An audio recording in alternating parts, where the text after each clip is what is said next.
It is Relic Knights week here on baseofwar.com, and we have some fantastic prizes up for grabs. 5 in total. First up, we have 4 two-player starter bundles to give away to get you and a mate into the game. These will include 2 starter factions of your choice with the rules you need to play. We then have our 5th prize, which is a bit of a special one. You will win an expanded 2-player starter bundle, again, of the factions of your choice with the rules you need to play, but on top of that, you will get to work with the design team at Ninja Division to design a brand new miniature for Relic Knights. For your chance to win, get your comments in on any of the themed content this week on Beasts of War, YouTube or Facebook. Stay tuned and enjoy the week.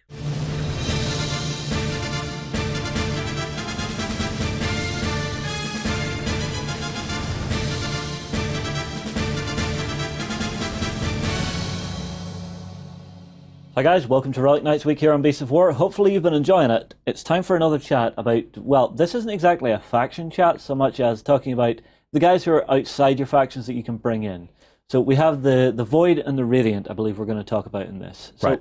Who are these people? So Void and Radiant characters in Relic Knights basically provide a little arm of extra mercenary fighters and solos that you can bring in to support your forces. They include powerful characters. They include actually Relic Knights in and of themselves. Mm-hmm. You can actually use a Void or Radiant character to lead a force and actually bring in characters from their respective Esper types to actually play out kind of like their own little gathered together warband. So it's a little bit like a mixed arms force. You're not going to get all of your unit types, but you will get your characters and your named solos. Okay, I like that idea. It's letting you sort of play about with the playstyles that you've seen in the other factions and sort of, you know, do a homebrew sort of thing, which is quite nice. A little bit, and we have enough characters in the game to really mix it around. So if you like painting and collecting, that's kind of the fun one to play, and it becomes sort of an A-team of different character types to play with. Awesome, awesome. Well, let's jump straight into it. So we have our first character here. Who is this? Well, this is Candy.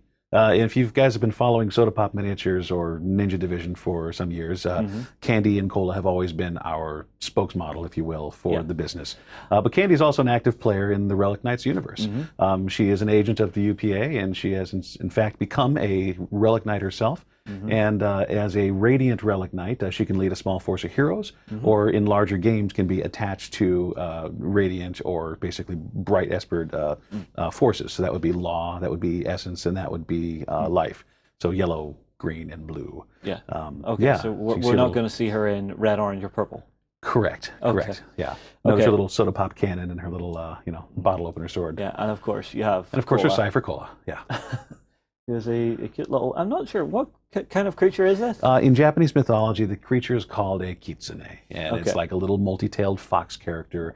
It is a happy-go-lucky spiritual animal. It is good luck to have them around. And Cola, of course, is quite happy pounding, fizzy sodas whenever he can. So that's probably where he draws a great deal of his power from. I know, at our office we do, so. Okay, next up. Oh, wow. Yeah, this guy's awesome. This is Harbona. Harbona and his little cipher, Keruv. Harbona is a outside race that is coming into the universe just like the No, called the Maliech, and they are tall and pale and wan and kind of spiritless and void. They also draw not only from the powers of corruption and entropy, but they also draw from void, almost a mystical power of their own. Oh, okay. So because they are from the void, they are also kind of leading the charge to infiltrate this universe and see a lot of damage done. And he's kind of the spearhead of something much bigger and scarier that's coming. Stay tuned. Dun dun dun. Okay, so yeah. Okay, well, we actually have the miniature here on the tabletop, and it's such a nice sculpt, and it's not so much where the model is, it's where the model isn't that jumps out at me here, because it's got such spatial usage, if you get what I mean. Yeah.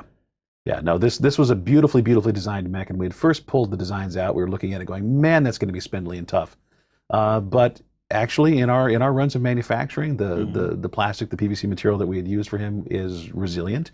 You can kind of spike it on the ground and not have it snap and shatter into a million bits. And so we're very happy with the quality of that figure, and he paints up really well. Yeah, but it's the actual feel of it. It has that light ethereal feel, which some miniatures don't get. Yeah. Because, okay, if you're designing a faction and you want them to feel big and blocky and heavy, that's easy. You can build a big, blocky, heavy miniature.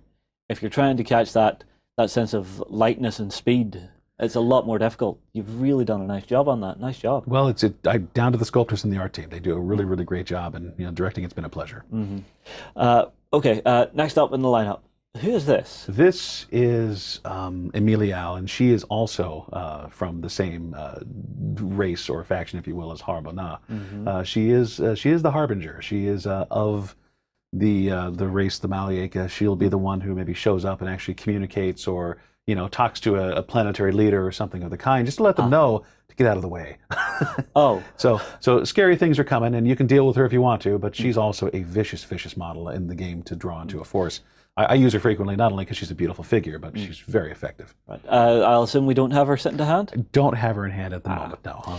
Such is life. We'll move on to our next then. So who are these? Well, you'll recognize Candy and Cole on the left. Actually, we wanted to pop these in here because this is our first miniature we ever made for Soda Pop Miniatures.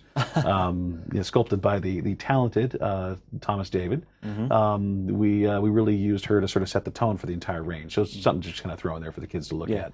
But on the right is Cordelia, and Cordelia Clean is one of these Chi robots we were talking about. And different from the big menial labor robots that Lug was for Cersei, she's literally a housemaid. And so you have to have something maid tropey in anime, and we thought having a robot maid was really the best way to roll. Yeah, why not? Our robot maid, strangely, has an amazing tie-in to future stories in Relic Knights. And so watching her progression as a character is going to be very important to the story of the game. Okay, quick question. Yeah. Important question. What's her weapon? Her weapon is actually a giant laser cannon torn off of a spaceship that she got voided out of. Oh. Yeah. So she gets kicked out the door and says, okay, I'm taking this with me. She was the first, she's tied into that consciousness of the Chi coming together, sort of becoming their own intelligence separate from just being, algorithms and electricity, right? Yeah. And so becoming self-aware for her was a very shocking, thing. And it's a little bit of jump jet and a little bit of laser cannon, and she's kind of fun. As a character in the game, she's amazing. She has a great control over the battlefield and can push and pull people at will. Keep thinking of that scene from Spaceballs where they go, she's gone from suck to blow, and that's kind of her. She's moving things around. So if you imagine like a giant vacuum cleaner, that could also work too, but no.